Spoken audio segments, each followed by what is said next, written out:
연속 기획으로 만나봅니다. 3.1운동 100주년 그 역사 속으로 오늘은 2월 21일에 열리는 전국 기독교 학교 대회 중심으로 말씀을 나누겠습니다. 숭실대학교 함승수 교수님 스튜디오에 모셨습니다. 교수님 안녕하십니까? 네, 반갑습니다. 함승수입니다. 반갑습니다. 네. 앞서 말씀드린 대로 21일이죠. 전국 기독교 학교 대회가 열린다고 들었습니다. 어떤 성격의 대회인지 좀 소개해 주시죠.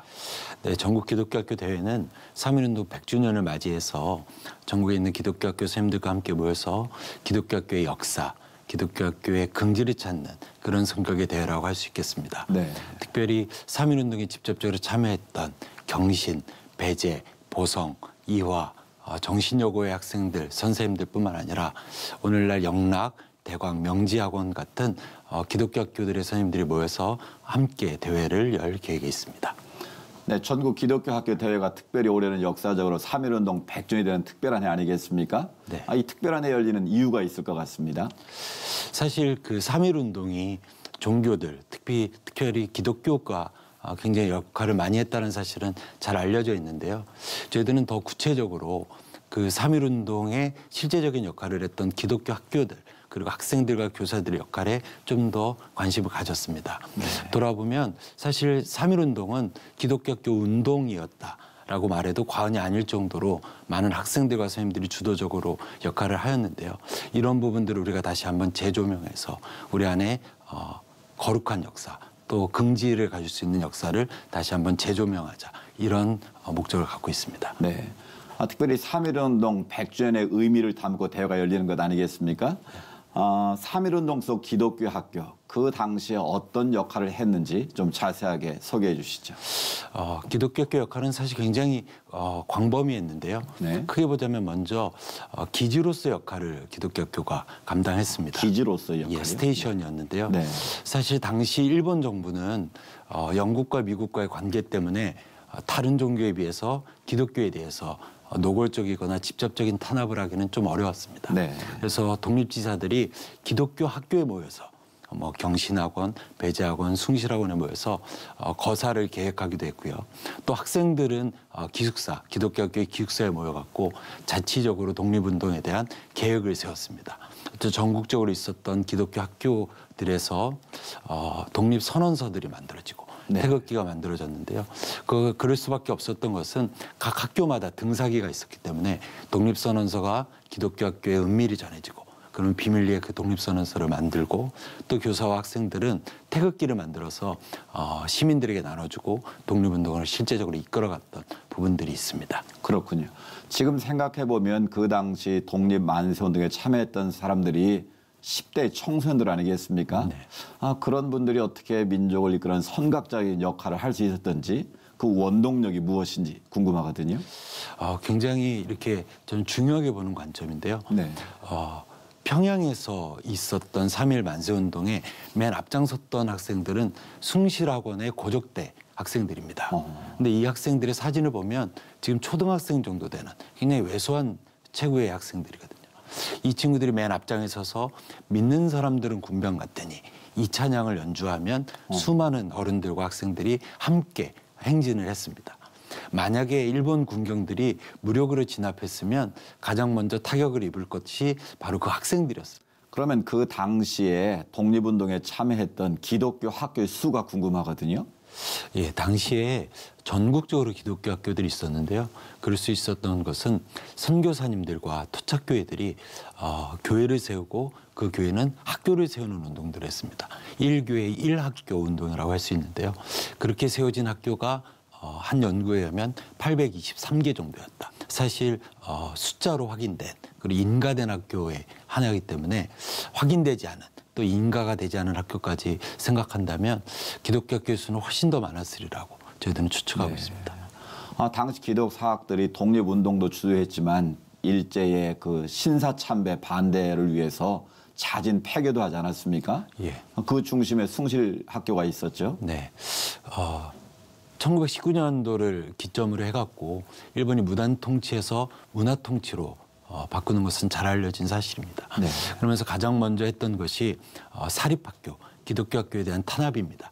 사립학교 개정을 해요. 사립학교 규칙을 개정해서 종교교육, 또 종교활동, 기독교 교육을 아예 불가능하게 했죠. 네. 그러자 기독교 학교들은 계속 반발하였습니다. 그러자 조선말을 사용하지 못하게 하고 또 창씨를 개명하게 하고 그리고 신사참배를 강요하자 기독교 학교들이 집단적으로 반발했습니다. 네. 총독부는 이에 엄중한 경고를 내리고 특별한 감시를 계속 명령하죠. 그럼에도 불구하고 기독교 학교들이 뜻을 굽히지 않자 급기야는 교장들을 파면하기 시작합니다. 교장들을 파면하고 1935년도에는 대대적인 신사참배를 강요합니다. 그래서 1936년도에는 숭실학교는 기독교 교육을 할 수 없다면 또 우리의 기독교 신앙에 반하는 교육을 해야 된다면 이 학교에 졸린 목적이 있을 수 없다. 그래서 자진 폐교하고 숭의학교와 함께 폐교하는 역사를 가지고 있습니다. 그 당시의 사립학교의 수를 보면 1910년도에 한 2천여 개에 되는 사립학교가 있었던 것으로 보이는데요. 네. 1919년도를 지나면서 사립학교 수가 690개로 줄어듭니다. 그래서 한 1,300여 개가 되는 사립학교가 사라지거나 폐교하는 역사가 있었습니다. 숭실학교는 우리나라 최초의 사학으로 알려져 있지 않습니까? 지금 현재 숭실학교는 그 역사성을 계상해서 많은 노력을 하고 있다고 들었는데 어떤 노력들을 하고 있는지요? 숭실학교는 자진 폐교한 이 자랑스러운 역사를 우리 학생들에게 끊임없이 가르치고 있습니다. 그리고 우리가 그렇게 자진 폐교할 수밖에 없었던 이유를 학생들과 우리 모든 교직원들이 함께 이해하고 있고요. 기독교 박물관들을 통해서 학생들이 이것을 자연스럽게 접하고 그것을 볼 수 있도록 교육할 뿐만 아니라 평양의 숭실을 재건할 수 있도록 현재 아주 열심히 노력하고 있습니다. 예. 더 중요한 것은 그 당시의 역사를 기억하는 것에 그치는 것이 아니라 통일을 선도하는 이 통일선도대학으로서 숭실대학교가 가야 하는 것도 민족정신, 이 독립의 정신의 일환으로 학생들에게 가르치는 것이라 할 수 있겠습니다. 학교 내에도 박물관도 있고 그런 것 같아요. 기독교 박물관이 있습니다. 네. 기독교 박물관 있습니다. 말씀을 듣다 보니까 그 당시 기독교 사학들이 독립운동뿐만 아니라 민족을 이끌어가는 선각자 역할을 하지 않았습니까? 이에 반해서 요즘 우리 기독교 사학들의 모습들이 좀 비교가 되는데 어떻습니까? 사실 어려운 부분이 비슷한 부분이 있습니다. 당시 일제 총독부도 사립학교 규칙을 개정해서 종교 수업, 종교 활동, 기독교 교육을 아예 원천적으로 못하게 하였습니다.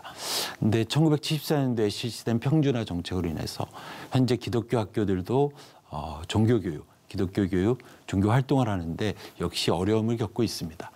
40년 전의 평준화 정책은 사실 필요한 부분들이 있었습니다. 네. 하지만 이제 40년 전 지난 오늘날에는 건학 이념에 따라 다양한 교육이 일어날 수 있도록 평준화 정책은 좀 수정되어야 하는데 여전히 그대로 자리를 잡고 있기 때문에 기독교 학교들이 건학 이념에 따라서 교육할 수 있는 외적인 환경이 원천적으로 막혀 있다. 이렇게 저희들은 이해하고 있습니다. 또 하나는 당시 학생들의 이야기에 따르면 선생님들에 대한 존경이 대단했습니다. 네. 교육 교재가 훌륭했던 것도 아니고 교육 환경이 훌륭했던 것도 아니지만 선생님들은 본인들이 믿는 것과 가르치는 것과 삶이 분리되지 않았던 정말로 참 스승이었습니다. 네. 오늘날 우리 선생님들께서도 가르치는 것과 믿는 것 그리고 삶이 일치된다면 그 무엇보다도 강력한 학생들에게 교육이 될 수 있지 않을까 이런 생각들을 합니다. 이번 대회를 통해서 참여한 모든 교사들이 100여 년 전에 그 기독교 사학의 정신을 한번 되돌아보고 또 성찰한 기회가 됐으면 참 좋을 것 같고요. 또 이런 운동들, 이런 우리 좋은 정신들이 이 사회 전반에도 좀 알려졌으면 좋겠다라는 생각이 드는데요. 어떻습니까? 네, 사실 기독교 학교의 역할이 많이 알려지지 않은 것이 사실입니다. 그래서 이번에 저희들은 대회를 준비하면서 건강하게 이 사실을 알릴 필요가 있겠다. 네. 그래서 다음 세대들을 위한 다양한 교육 자료를 만들어서 학교와 교회에서 학생들에게 교육할 수 있도록 저희들이 도움을 주려고 노력하고 있고요. 더 나아가서는 선생님들이 함께 모여서 기도하며 또 마음을 모아서 일제 탄압과 어떤 위협에도 무릎을 꿇지 않았던 기독교 학교가 네. 어쩌면 대학 입시, 세상의 화려한 성공 앞에서 스스로 그 역사를 바꾼 것은 아닌지 우리를 좀 돌아보고 자성의 목소리를 또 참여하는 시간을 가져야 된다는 생각을 합니다. 한 가지 재밌는 것은 저희들이 만들어진 교육 자료로 학생들과 함께 수업을 해봤는데요. 한 20명 정도 되는 고등학생들과 함께 했는데 교회를 다니지 않는 친구들이 대다수였습니다. 하지만 이 수업을 해보니까 저희들이 생각했던 것보다 훨씬 더 길게 수업을 할 수 있었고요. 그리고 아이들이 실제 고백으로 이런 기독교라면, 이런 역사를 가진 기독교라면 나도 교회를 다니겠다라고 공식적으로, 공개적으로 선언할 만큼 아주 좋았습니다.